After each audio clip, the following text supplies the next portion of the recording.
في الفيديو هذا حنتكلم على أحد تقنيات مطابقة الألوان Painted Color Match Technology، وهي تقنية تقدم لك عالم تفاعلي يتأثر بالمحتوى الذي يتم عرضه على الشاشة ليتماشى مع ما تراه ومن ثم عرضه كإضاءة خارج شاشة التلفاز لإدماجك ضمن المحتوى المرئي أمامك. وهذا المحتوى المرئي ممكن يكون مسلسل أو فيلم أو أنمي أو لعبة. أهلا وسهلا بكم، أنا الإكس هينا، وفي الفيديو هذا حنتكلم على الجوفي دريم فيو Syncing Technology.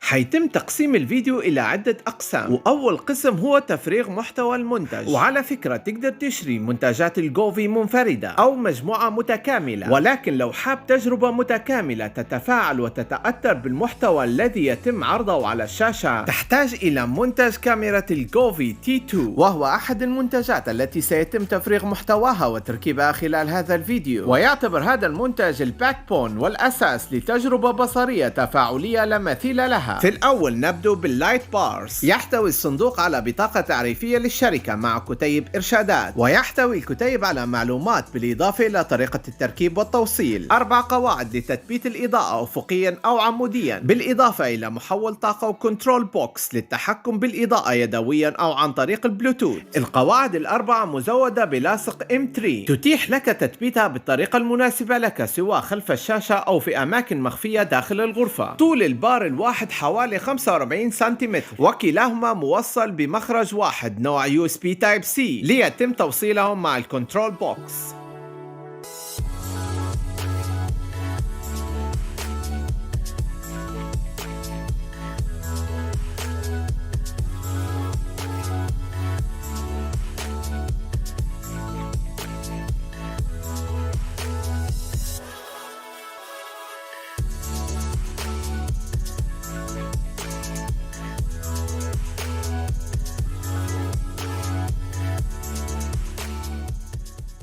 القسم الثاني تفريغ محتوى منتج الجوفي تي في باك لايت T2. يحتوي هذا الصندوق على سر تقنية جوفي. هذا المنتج مزود بكاميرا بعدستين لها القدرة لالتقاط حوالي 690 ألف بكسل في الثانية ببساطة، وضيفتها قراءة الألوان على الشاشة وإرسالها إلى اللايت ستريب أو شريط الإضاءة المتوفر مع المنتج، أو عن طريق اللايت بارس أو أي منتج آخر. الباك لايت ستريب أو شريط الإضاءة الخلفي الموجود مع المنتج عالي كثافة بمعدل 60 LED لكل متر، ومخرج نوع USB Type-C، وتصميم قوي وحماية ضد الماء. كما أن الشريط مزود بلاصق نوع M3 الذي يوفر قوة التصاق مناسبة على أغلب الأسطح المستخدمة كأثاث منزلي. بالإضافة أنه تم تزويد الشريط الخلفي المضيء بفواصل مرنة تساعد على تثبيت الشريط بطريقة سهلة عند الزوايا. كما أن هذا المنتج يحتوي على كنترول بوكس، وذلك لتوصيل كل من الكاميرا والشريط الخلفي معا، بالإضافة إلى مربعات برتقالية لتحديد أبعاد شاشة التلفاز بناء على رؤية كاميرا T2، قواعد صغيرة لتثبيت شريط الإضاءة، ومناديل كحولية لتنظيف أماكن تثبيت شريط الإضاءة على الشاشة أو السطح المراد تثبيت شريط الإضاءة عليه.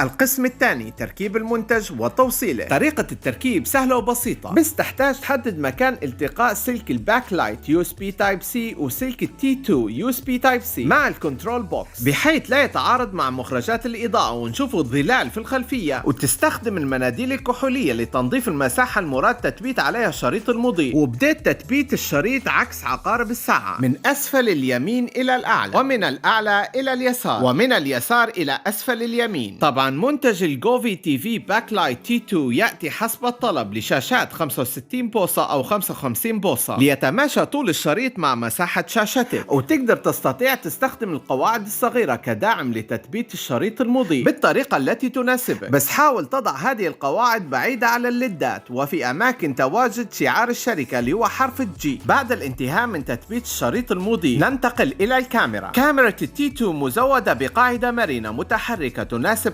تفاصيل أغلب هياكل الشاشات الموجودة في السوق. هذا المنتج متطور وتصميمه مرن بشكل يجعل المنتج السابق T1 بدائي جدا، وزي ما شرحت في السابق هذه الكاميرا مزودة بعدستين لتغطية أكثر مساحة ممكنة لقراءة المتغيرات المرئية وعكسها كإضاءة عن طريق شريط الإضاءة. ومنتج كاميرا T2 قدم نتائج أفضل بنسبة وصلت إلى 40% من سابقه T1 يلي يحتوي على كاميرا بعدسة واحدة، ويتم تثبيت هذه الكاميرا في منتصف الشاشة من الأعلى، وفي من أخفى الكاميرا أسفل الشاشة، بس الطريقة لم يصرح بها من الصانع بمعنى اجتهادات شخصية، والسبب إن الشكل في الأعلى مقلق، بس عن نفسي نشوفها حلوة. وبعد ما يتم تثبيت الكاميرا يتم توصيل الكاميرا بوصلة USB Type C، ومن ثم توصيلها مع الكنترول بوكس جنبا إلى جنب مع شريط الألوان لايت ستريب بطريقة لا تتعارض مع إضاءة شريط الألوان.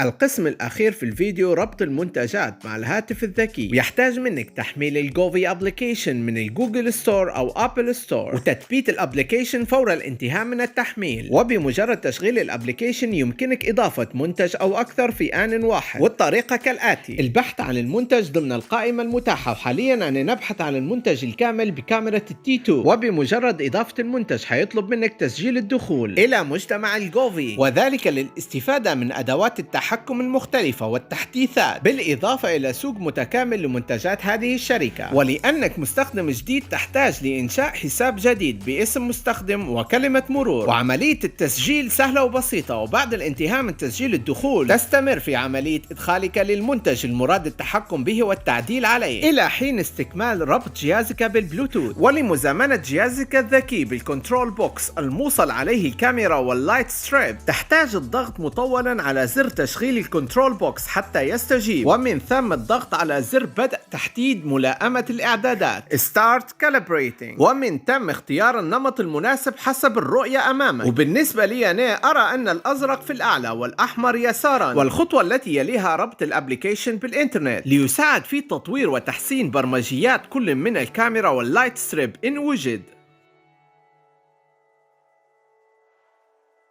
في هذه الجزئية عندك طريقتين لملائمة رؤية الكاميرا لسطح الشاشة، إما بإلصاق المربعات البرتقالية في زوايا الشاشة والمنتصف، أو باستخدام فيديوهات مساعدة على منصة اليوتيوب تتفادى بها تشويه سطح شاشة التلفاز. هذه العملية سهلة وبسيطة، تحتاج منك تحريك النقاط المتوفرة لكل عدسة حسب سطح الشاشة المبين لكل عدسة، وذلك لمساعدة الكاميرا على إعطائك أفضل تجربة ممكنة. وهيك نكون كملنا عملية الربط.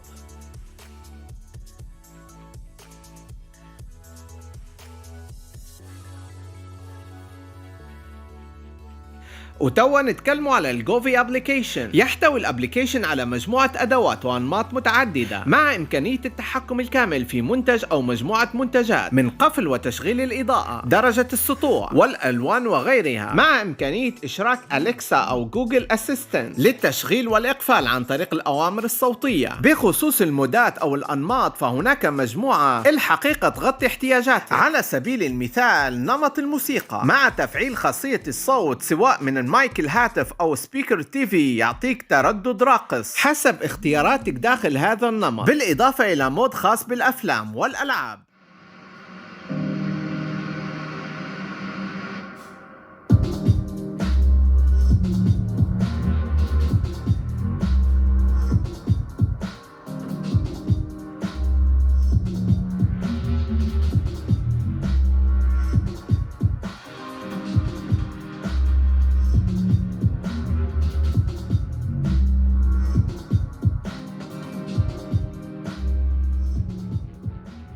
كما أن هناك مود خاص بتلوين أجزاء معينة من شريط الألوان أو اللايت بارز، بحيث تقدر تتحكم في كل جزء على حدة.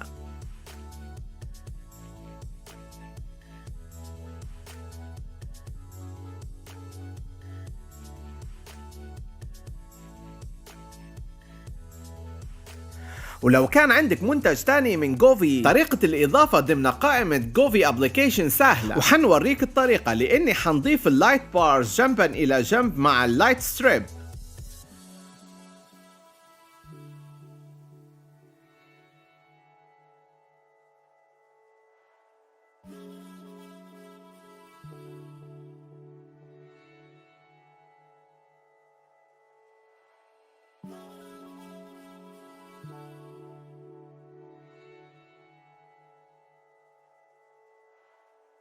وزي ما قلت في الأول تقدر تشتري منتج واحد أو عدة منتجات وتوزعهم في منزلك وتتحكم فيهم معا أو كل واحد على حدة، لأن كل منتج ينطبق عليه كل الأدوات المقدمة داخل الابليكيشن، وتقدر تتحكم فيه منفردا حسب اختياراتك أو تتحكم في الجزئية التي تحتاج لتلوينها. حتى لو كنت بتلون ليد واحد ما عليك إلا اختيار الجزئية أو النقطة أو كامل الإضاءة، ومن ثم اختيار اللون الذي يناسبك. فوالا it's like a magic.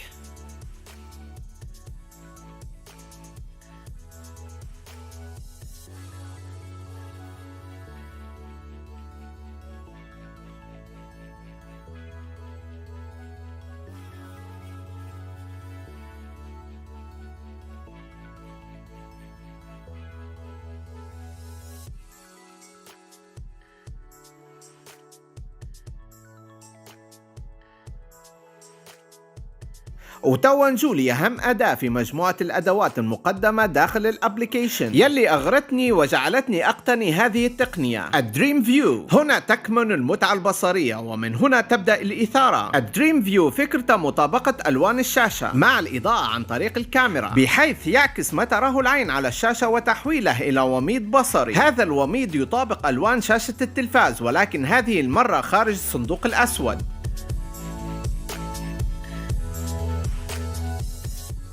أحيانا اللايت ستريب كافي، بس لو حاب تدخل منتج آخر ضمن هذه الأداة الجميلة فيمكن ذلك، لأني استخدمت اللايت بارز لمساندة اللايت ستريب، وذلك لزيادة الإثارة والمتعة، وهذه النتيجة.